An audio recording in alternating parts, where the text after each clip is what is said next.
All right. Good evening. Are we good? Yeah. We're here. Good evening. Welcome to the Gospel in Black and White.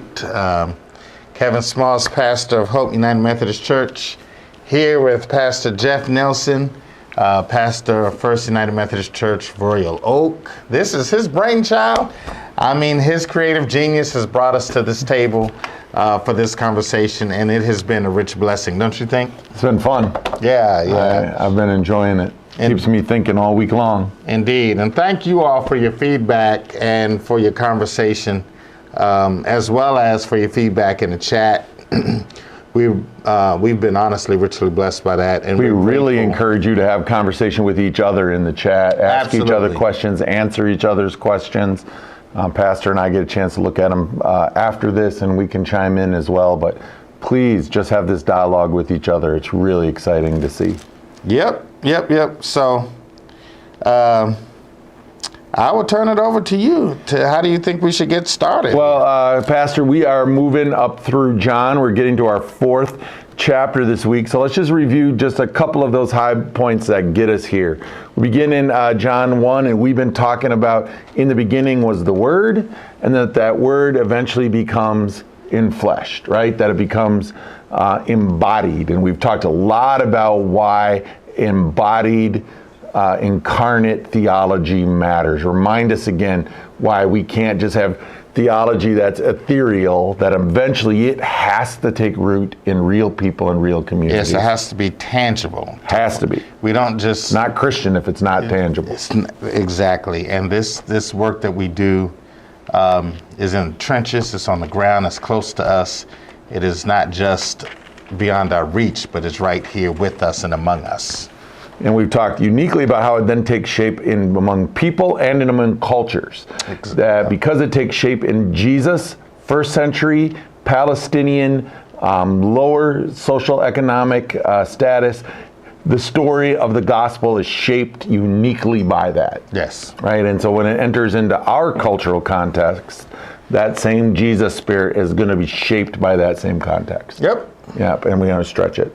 So we've been talking also then uniquely that this conversation in John is between communities.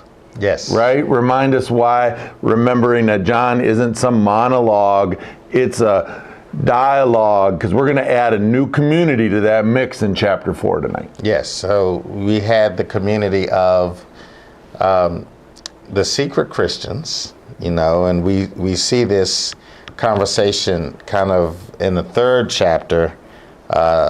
We kind of see that play out with Jesus and Nicodemus. So Jesus' followers were expected to be bold and open in their faith, not secretive, not ashamed, not embarrassed. But there were some who had sympathy with the movement of Jesus and who certainly believed. They just weren't willing to give up their social clout to follow Jesus. Because it costs something. It cost them. Right? And so last time we talked about Nicodemus representing that kind of Pharisees, but intrigued people, but not sure they want to identify publicly yet. And we talked about why that happened at midnight. And that's important because today's story happens at high noon. At high noon. And it's also important to recognize and remember, at the foundation of this, we have to consider what it means to be in an oppressive regime and have sympathy with the actual ones being oppressed. Oh. Right? You got any modern day examples?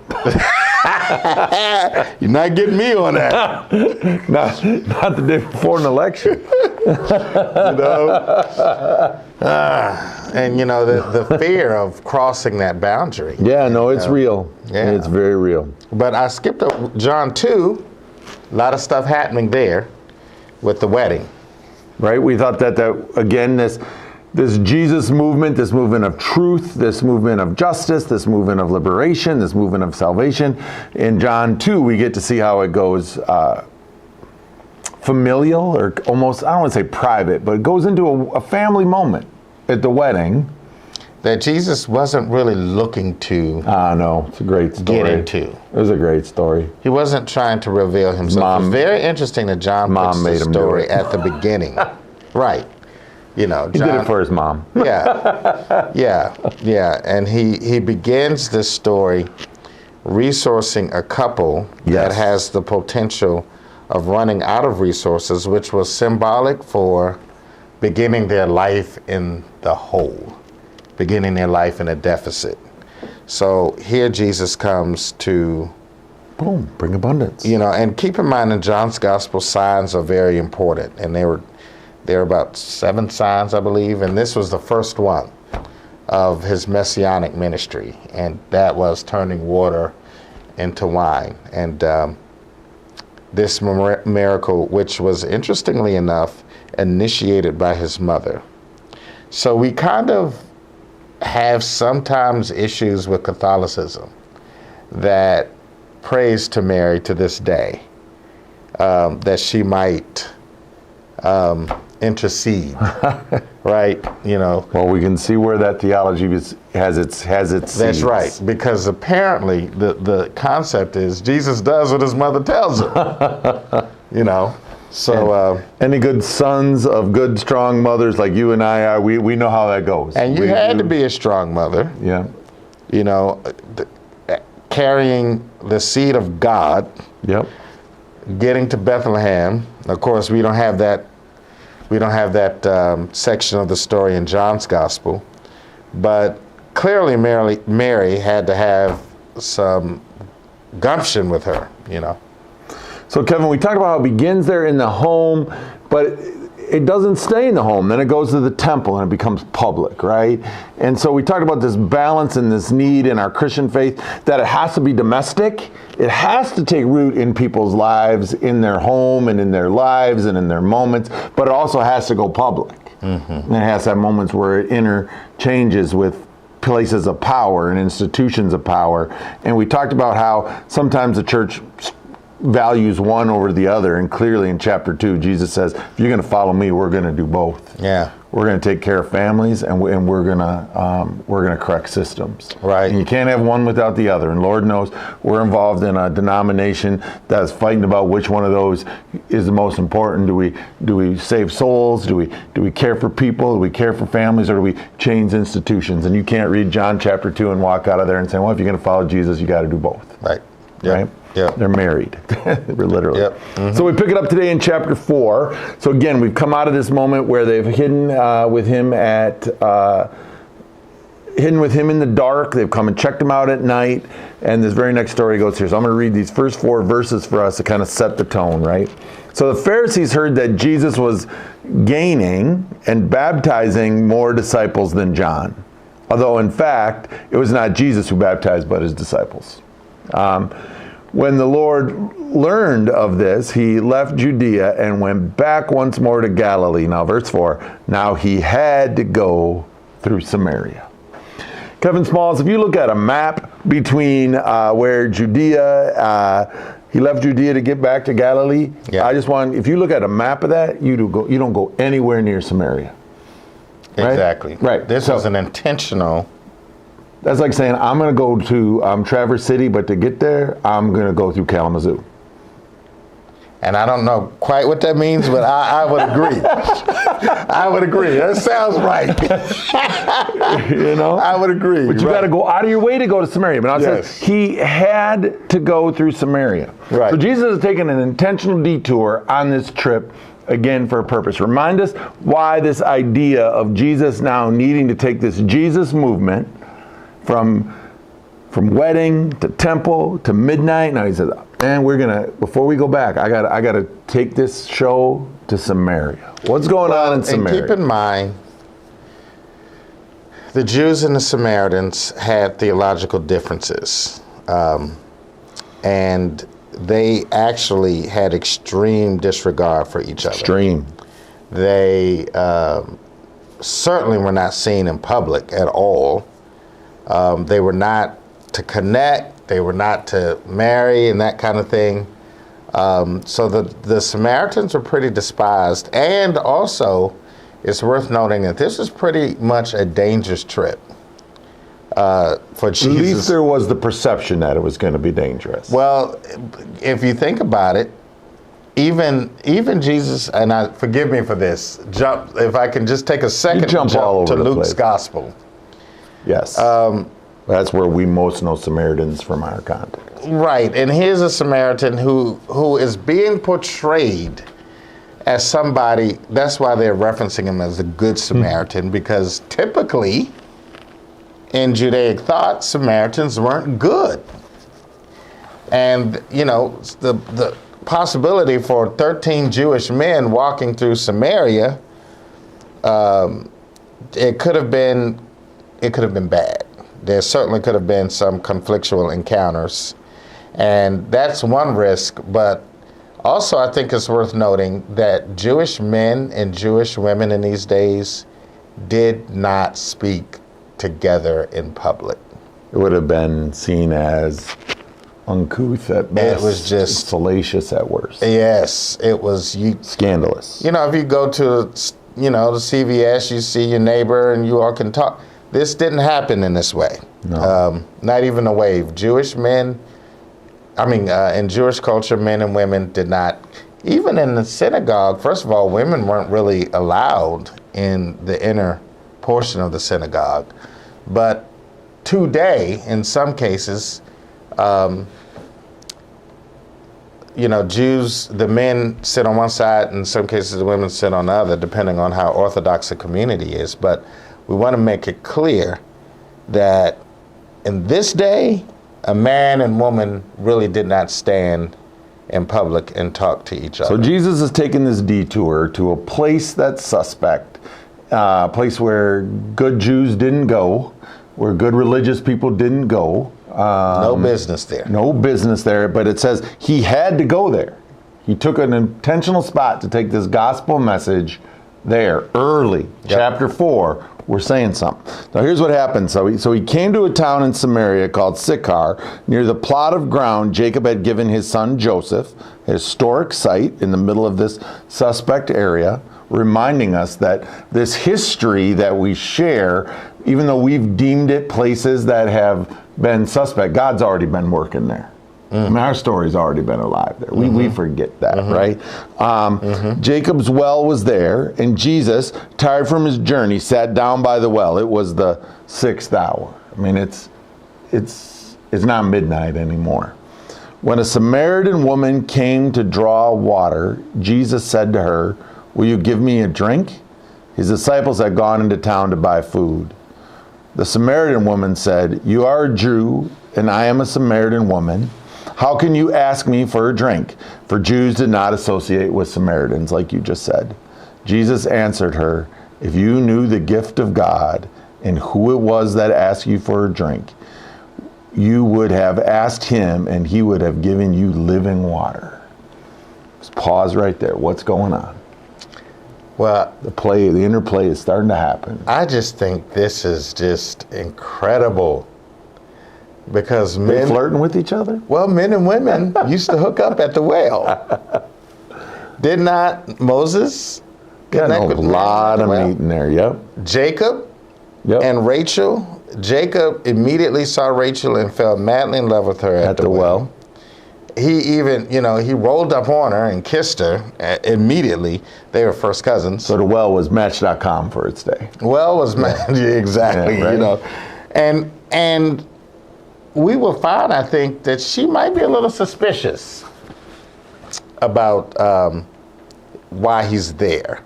But it wasn't uncommon for, in terms of, so men and women met at the well before in biblical history. There have been relationships born at the well.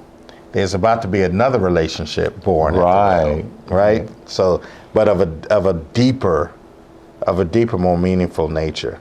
Also, I think it's well known that this time is the middle of the day. Well water is hot. It's not an ideal time to be coming to the well. You don't get, first of all, it might not be any left. Second of all, what's left is really, really hot, and you would have to wait all day, really, to use it. So there's some real questions always from the beginning.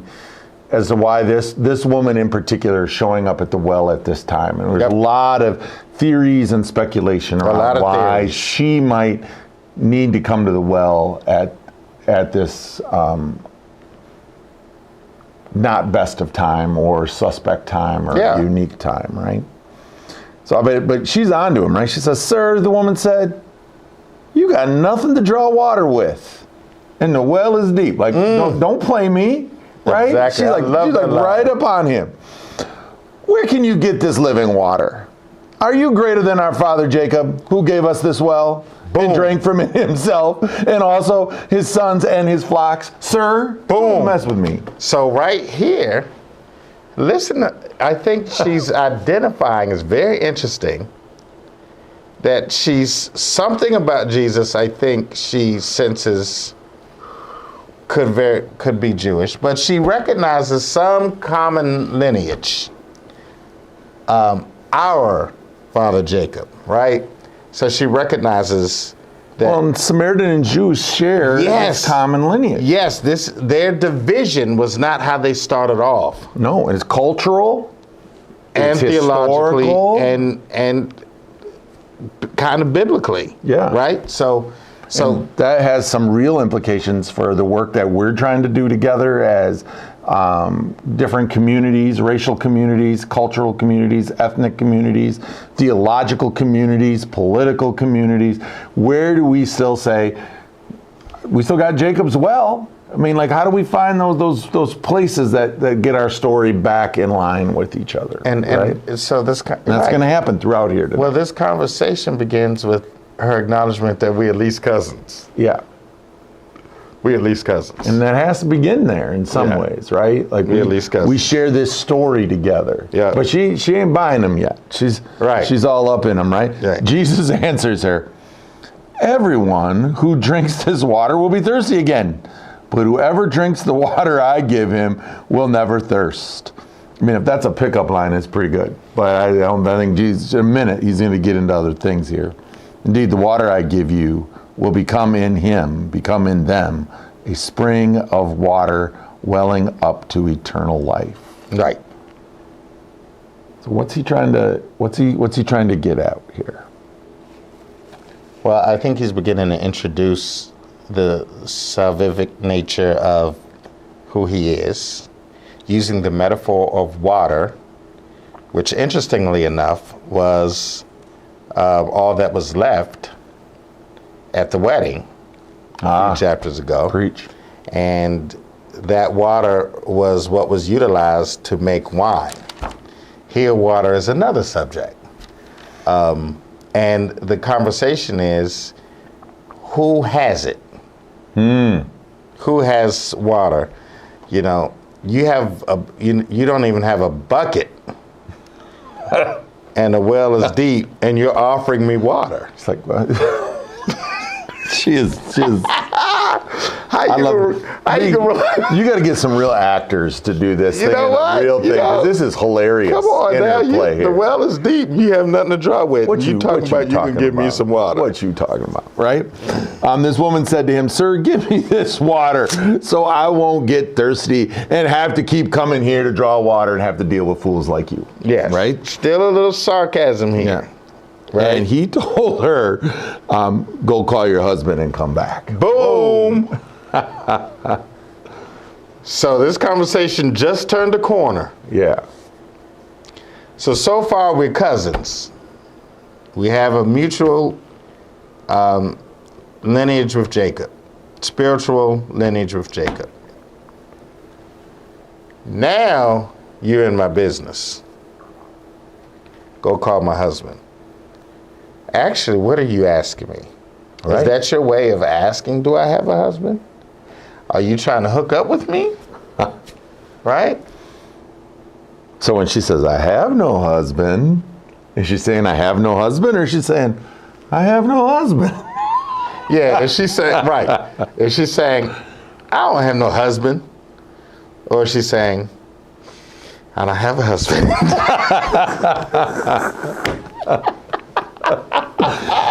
Right? And who knows? Who knows, right? It's fun to play that either way. they're in this interplay with each other. And that's when Jesus tells her that he has a sense about her, right? He says, you are right. When you say you have no husband, the fact is you have had 5 husbands, and the man you have now is not your husband. What you have said is quite true. And she says, sir, I can see that you are a prophet. Boom. Cousin, now you're a prophet. Cousin, we're connected. Now you have proven yourself. You have given evidence. You know, you've made it clear that, because how do you know? Because it's clear that you're not from here. I've never seen you around here before. Right. So how do you know my business this way? I can see that you're a prophet. So you have prophetic skills. I'll give that to you. You got some prophetic skills. So let's talk about this woman's dilemma right now in a couple of different ways. Let's just talk about it in terms of its own context. What is Jesus pointing out about this woman's life? What does he sense? What does he know? What has he heard? What has he prophesied about her? This is a tragic paragraph that he says about her, right? I mean, you are right. You have no husband. I mean, the fact is that you've had 5 of them. And the man you have now is not your husband. That's a heartbreaking. That is a heartbreaking paragraph, and unfortunately, in my context, this has turned into shame. Like, we have sexualized this in a way that does not fit with first century gender norms, gender politics, sexual agency. We make it sound like this woman just casting one husband off of the other, that she's loose, she's a floozy, and now she's sleeping with some guy that ain't even her husband anymore. And so we start to look at this woman at the well, not just as a outcast culturally, but we look at her as a sinner, someone who is sexually loose or sexually in question. And this story has been covered with so much, and that simply is not what was the case in first century, right? Yeah. What's going on for this woman? This is a tragic paragraph. I like your theory of it. Because I think we have, I want to throw a different one, but I want you to share yours first. Well, I mean, one of the things that's tragic about this, if you look at it in this just simple kind of the context of the first century in which it's coming in, then I have a larger thing that I think also might be happening symbolically. But let's just talk about what's happening personally to this woman. This is a tragic paragraph. You're right when you say you have no husband. You have had 5 husbands. You have either been widowed 5 times or you have been divorced 5 times. And in that culture, women, the ability to divorce was very limited for a woman to make that choice, if at all, right? So, I mean, she was left. She was deemed, and every time that she was left, that check was on her. So every time that she got married again, that someone took her in, they were taking in somebody that was more and more. There's no dowry, there's no celebration, there's no wedding like we saw in the last time. This just becomes again. She is just chattel. She is just given away over and over and over again. So much so that nobody will even marry her anymore. So the man she lives with, the person who gives her protection, the person who gives her shelter, the person who represents her, he won't even dignify her with marriage. I mean, she is cast aside, and so no wonder she has to show up on her own when all the other women have come in the morning to do that, because she's not welcome. She's as outcast and set aside as they can be. That's one way to look at this. Jesus is like, I don't see your shame. I see your pain, girl. Like, I understand what you've been through, and I want you to get living water.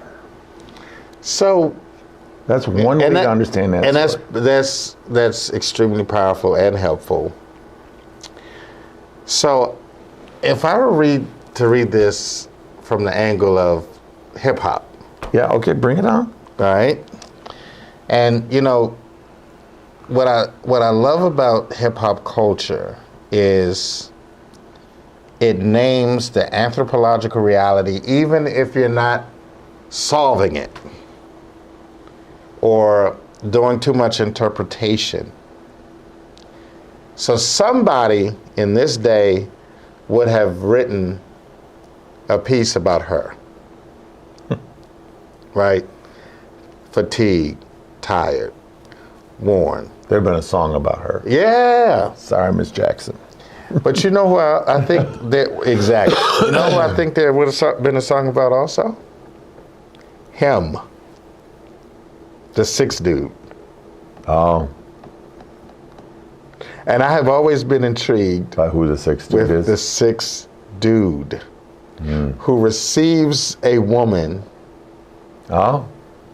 Maybe we shouldn't be so hard on him. Oh, Kevin. See, you messing with me, man. I want that guy to be a dog, a bad guy, and you're like, no, man. He receives, No, you're messing with me. He finds the power. I appreciate you. I appreciate you. He finds the power. Or does he? Now, it could be.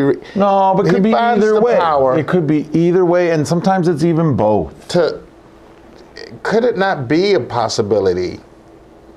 Now, they're not married, but that doesn't mean that they won't be necessarily. Or even if they can't be, he could be caring for her, protecting her, giving her shelter. You think of films like Hustle and Flow. I mean, think of that character in that.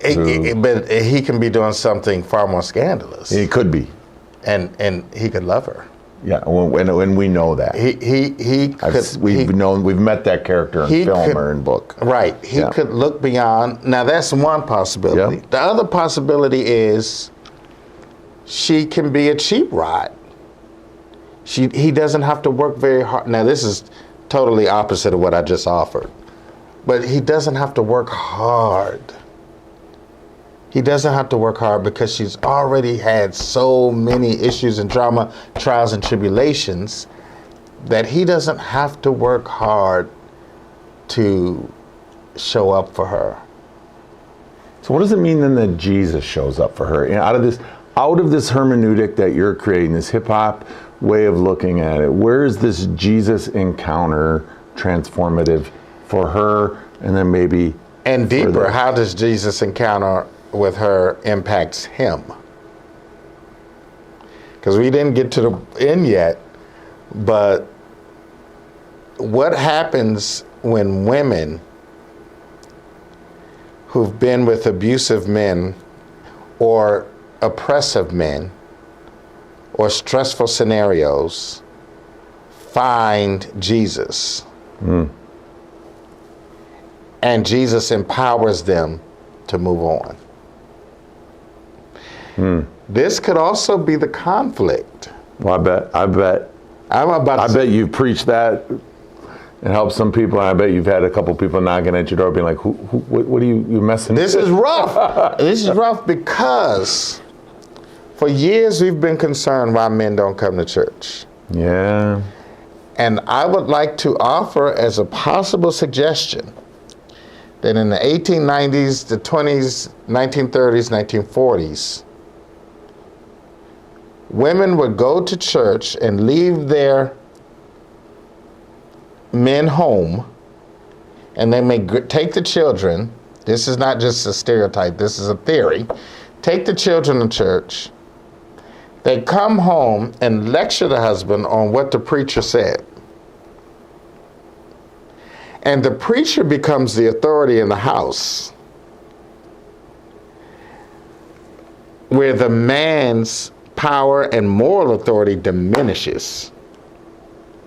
And now resentment grows between sometimes men and Christian community. Back in the day, years ago. That's a the next time we do this text, we're going to have some of our women colleagues sitting here with us. Absolutely.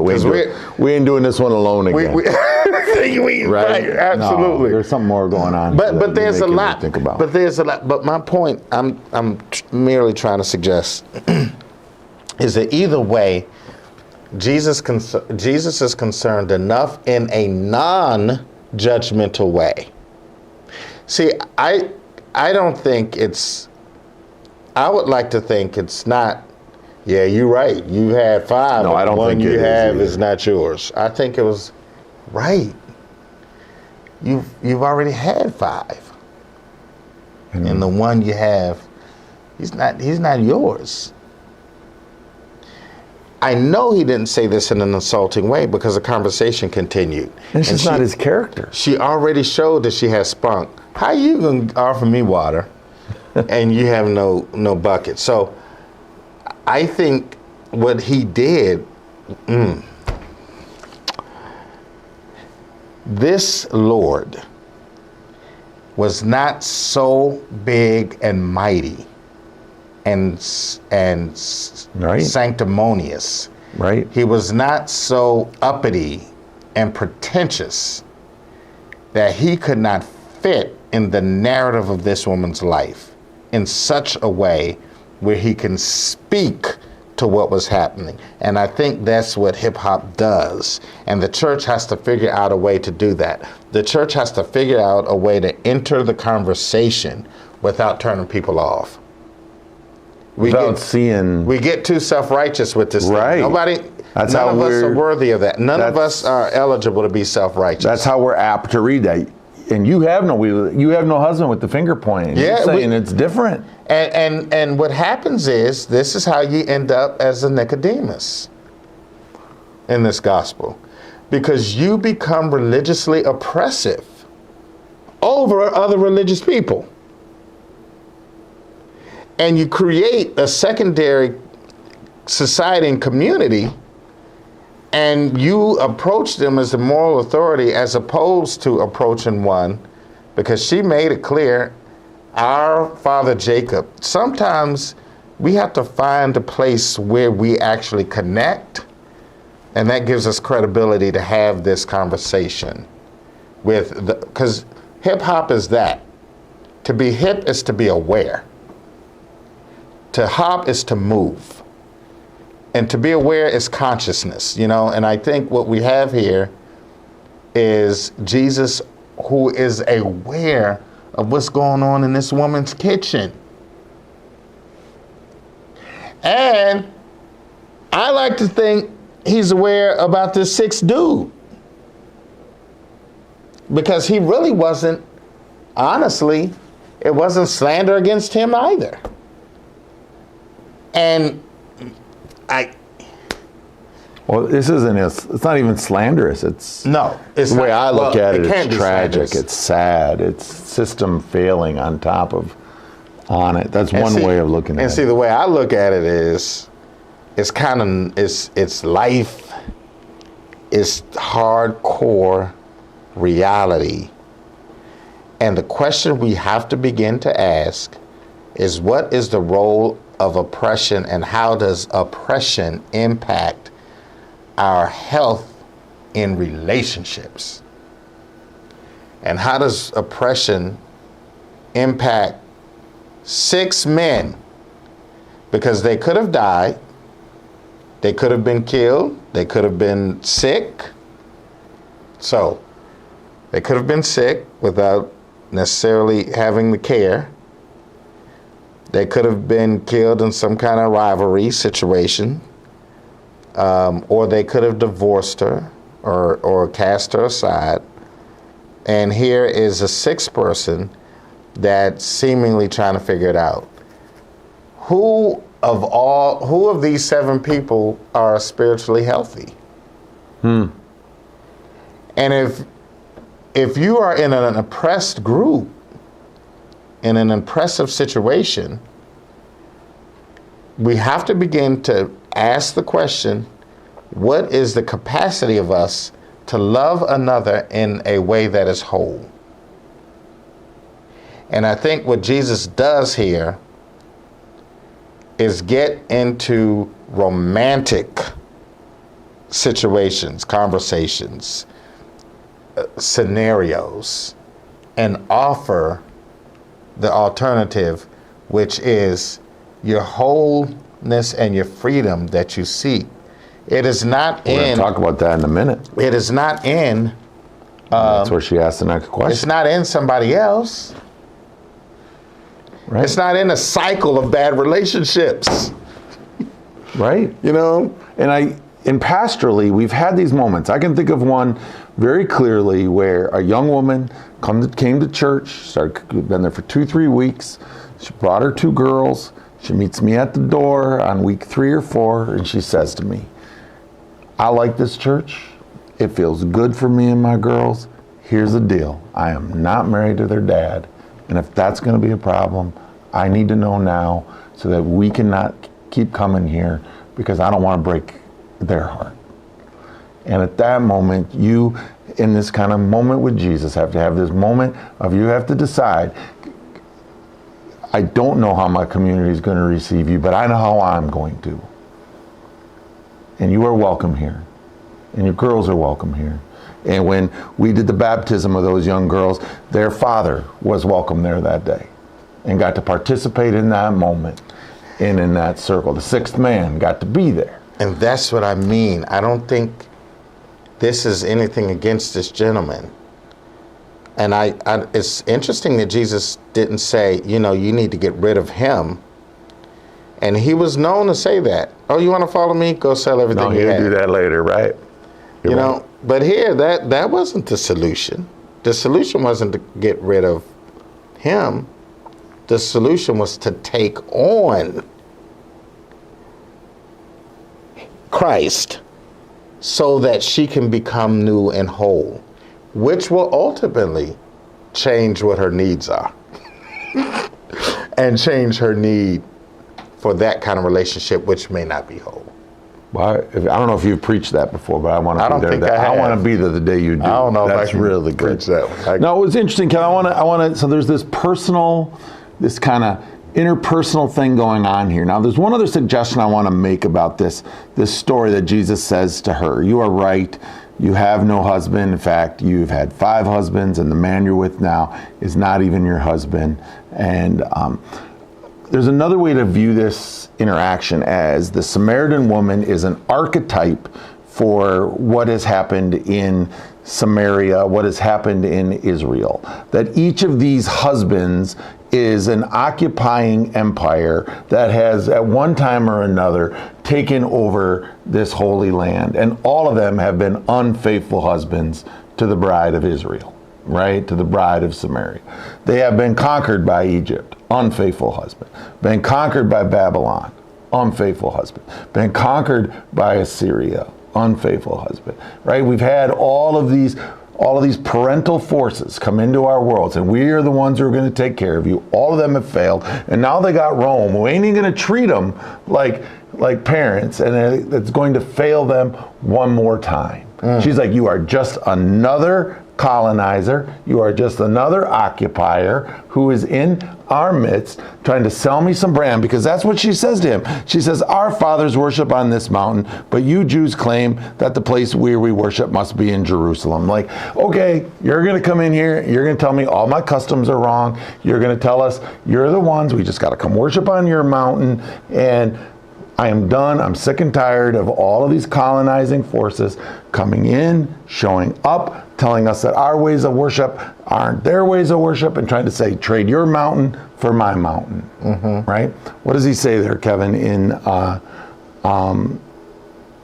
verse 21? Jesus says, believe me, woman, a time is coming when you will worship God neither on this mountain nor in Jerusalem. You Samaritans worship what you do not know.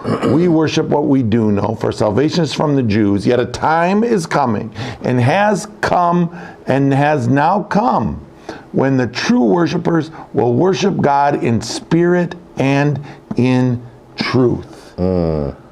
I am not asking you to switch one mountain to another. I'm not asking you to leave your form of worship for my form of worship. I'm not asking you to leave behind your culture for my culture. Jesus says there is a moment when I'm saying this is not going to be about which mountain do we defend.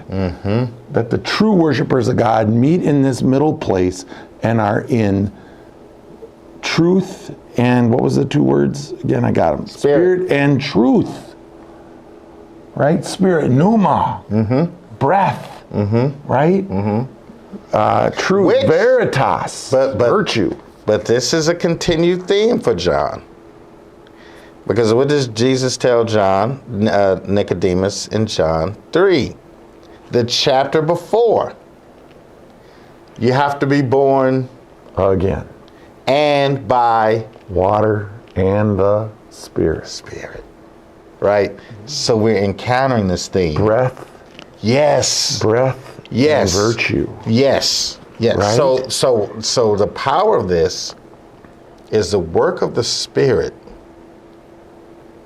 is a work that brings people together, not divides them. High five up top on that. And so when on the Monday before an election. When we're high five on that. When we're doing divisive work, it is not Spirit-led. Come on, Kevin. It is call not, for the offering. It is not. It is not John's Jesus. It is not work of liberation whatsoever. Because right now, most of the conversations I see is about which mountain is the legitimate one. No doubt. No doubt. Now we're in it. What mountain are you going to worship on? And we can't do it together. Why we can't do it together? We can't do it together because we are committed to our positions. Right. And this is why Nicodemus could not come to Jesus by day. He's committed to his position. The mountain upon which he worships, and all of the and to cultural lose that stuff. Position was very costly. But in the middle of those two mountains is veritas, truth, virtue, and pneuma, which is breath, which means if you can come to this place where you can realize that we share breath, and if you break it down, at the end of the day, Kevin, you want for your family and kids what I want for my family and kids. Right. You want for your community what I want for my community. And spirit and truth, which means we got to be honest. Yeah. You can't have truth without honesty. And Jesus, what does he do here? He exemplifies that. He tells her the truth in love. You're right. I know you've had 5 husbands. I already know that. That still does not make you ineligible. Right. That still does not make you ill-equipped. That still does not make you, that does not situate you outside of the possibility of God's love. Because all of this stuff we've been arguing about for years, I have come to let you know that that is irrelevant. Verse 24, God is spirit, and worshipers must worship in spirit and in truth. And I have to be able to name my truth. Like this woman. And I don't want you to change my truth. And I don't want you to make me feel bad about my truth, because some of this truth, it takes a lifetime to work through. You don't come out of 5 relationships and land in a possible toxic one and think that's cured overnight. And even if it's sociological, we've been through 5 different colonizers, 5 different empires, 5 different times we have been occupied, oppressed. That creates a history that says why would we go with the next occupier? That is a brilliant allegorical shift there. That the shifting is that'd be fun to really explore sometime and dig into that and what the post-colonial interpretation of this would be, right? Like, what does it mean to say? Because that was the white missionary colonial enterprise. Was not only did we bring the gospel, we brought white culture with it, and you had to take on white. You had to come and worship on our mountain. Well, because if we're going to follow that allegorical stream, then we also have to be open to the power of this oppressed woman. Right. And we're going to have to follow the stream that Christ comes to literally liberate her from all oppression, which puts modern day Christianity in a literal crisis, because our hermeneutic has become that God is American, that God exists for one particular race, that God's particular style of politics. God's favor is for the traditional American family, that God's favor is for particular political positions, and God's favor is for particular political people. And anybody outside of that is outside of the realm of God. And the only people who can be angry about it are the ones who are oppressive, not the oppressed. The oppressed aren't even allowed to have anger. They're not allowed to protest. They're not allowed to carry signs in the streets, but some are allowed to tear the whole Capitol down. And I honestly think that John's gospel causes a crisis for Christian nationalist paradigms. And she calls him on it. Like, if you're just going to ask me to switch one mountain to another, I don't want to be a part of that. I'm not down. I don't want your water if that's what the water you're talking about is, right? So he says it might be something different. And verse 25 is the most significant line since John 1:14, right? This woman that we've just talked about says, I know that you are the Christ. Woo. I know the Messiah is coming. Jesus says, I am. This is the first person in the entire gospel outside of those early disciples. This is the first one outside of that movement to name Jesus as the Christ. And she's the first. Yeah, she's number one. So, all right, so the progression: cousin, prophet. Now she's arrived at what? 25. 25. This woman says, I know that Messiah called Christ is coming. When he comes, he will explain everything to us. Jesus says, I who speak to you am he. I am. For her, the Messiah is the one that clears confusion. This is what he will explain it. He will open my eyes. He will enlighten me. He will, make my perspective brand new. He will show me who I am. And that's exactly what he did, is it not? And then she leaves and she goes back to her community and she says, but what does she leave behind? Tell me. She leaves a bucket, doesn't she? She doesn't take the Just then, their disciples return, and we're surprised to find him talking with the woman. This is a good part. Right. You want to get into it. But no one asked, what do you want, or why are you talking to her? Then leaving her water jar, the woman went back to town and said, come, see a man who told me everything I did. Could this be the Christ? So I bet your translation, another translation says, this is the Christ. I don't think she even asks. But the disciples asked about him wanting. See, the disciples went to grab some food. They went to the carryout down the street to grab some food. Right. So what is happening here when they get back? They're all like, what you been talking about this woman? Aren't you hungry? We brought back some food. And he says, they don't mention her.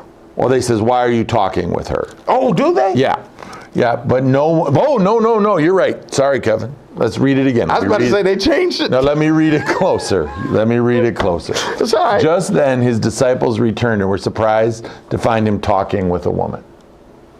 But no one asked, what do you want? They ain't getting into that. They are not getting into that. They are not. No, I get that. They're like, nope. They it's probably fine, but I don't want to know. I ain't touching that. I get that. And then, in our context, with our unique work with LGBTQ Christians, that happens a lot to me. That's great, Pastor. You talk to them, but don't talk to me about it. Right. Don't talk to me about it. That's great. Love, include. We're not getting that's that. fine, but don't include us. You're not getting in that. We would rather not know. And then they offer him Which food. sucks. Then they offer him food. But his answer here, I think, is so powerful. What is the answer? Right. And he said, come see. Then leaving her water jar, the woman went back to town and said, meanwhile, the disciples urged, Rabbi, eat something. But he said to them, I have food to eat that you know nothing about. He is on a high. Because he just had a moment. He is caught up in a moment. Right.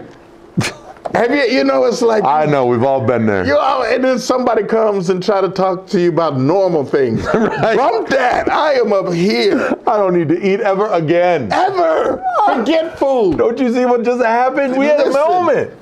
For the first time in biblical history, Somebody knew who two I was. communities became one, and he could not achieve this conversation with Nicodemus. And he can't even have it with his own people Not yet. his own disciples. He had to go to Samaria. It's the woman, and if we read John the way he wants us to read it, the first response of real belief publicly. Now notice the contrast, and then I'm gonna shut up. Notice the contrast. Kicking butt the right real woman. I mean, the real moment. Nicodemus goes at night under disguise. This woman goes in a town and tells everybody. This is different. This is different, she says. Come. This is different. 'Cause She's not secretive about this thing. She can't keep it to herself. She left the bucket there, her jar. She left all of that behind, and immediately has a new life. Jesus says, my food is to do the will of him who sent me and to finish his work. And while he's saying this, she's off in the background Doing his work. while the disciples are confused. I just love this. So, Kevin, what is the ramifications of these first 4 chapters of this fun journey we've been on for 4 weeks? Because we're going to pause, we're going to get Jesus born through the holidays, and we're going to come back in the new year and pick this journey up. Because it closes with the official who was at the wedding, right? Right, he goes back to Cana. And he remembers what happens to the official, who remembers what happens to Jesus, what happens at the wedding, and he finds Jesus. He looks for him, and my son is ill, and I need you. Jesus sends him back, saying your son will be well, and then he finds the crowd saying, hey, your son's fever broke. He's doing. But when did the fever break, Kevin? And so he was able to detect that at the moment Jesus told him, it happened there. Right. And he did what in response? He believed. He believed. And again, if we go back to this archetypal kind of thing that we're trying to understand, right? This official that comes to Jesus it's not a singular person. This person is representing, again, the church, the institution. The institution wants to be healed.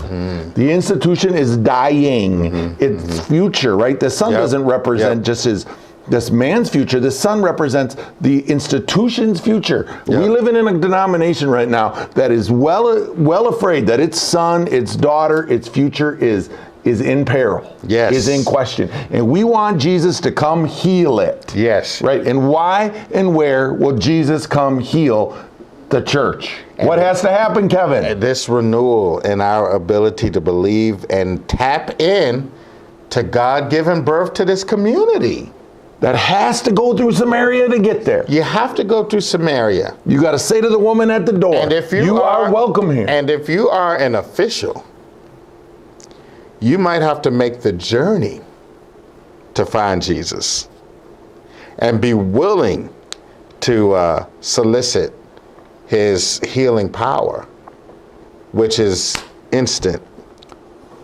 The son was healed before the man got back home, Right. So you have 2 situations here. The church don't get healed unless Samaria gets visited. And let me tell you what's happening. The other thing that's happening in our denomination is this conversation, whether we like it or not, with this woman and this official is taking place right now in the context of angry Pharisees, angry Sadducees, and some of the angry Samaritans. Is taking place in the context of the 5 men And number is taken 6. in place of the context of the 6. And as a result, those of us who are tapped into the Spirit and truth will see the revival and the rejuvenation of a church that comes from the ashes and finds its purpose again renewed in a Christ who is able to present them faultless.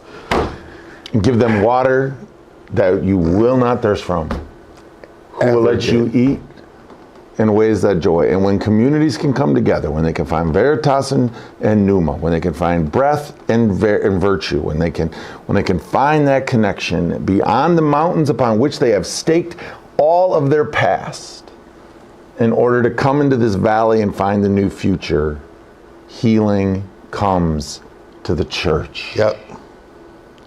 Come see a man who's in Samaria. Who knew everything I've been through? You know, come see a man that is doing this thing on the ground, recreating, redefining what community is. Nicodemus struggles.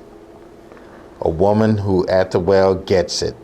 An official who witnesses it makes the journey to bring healing to his home.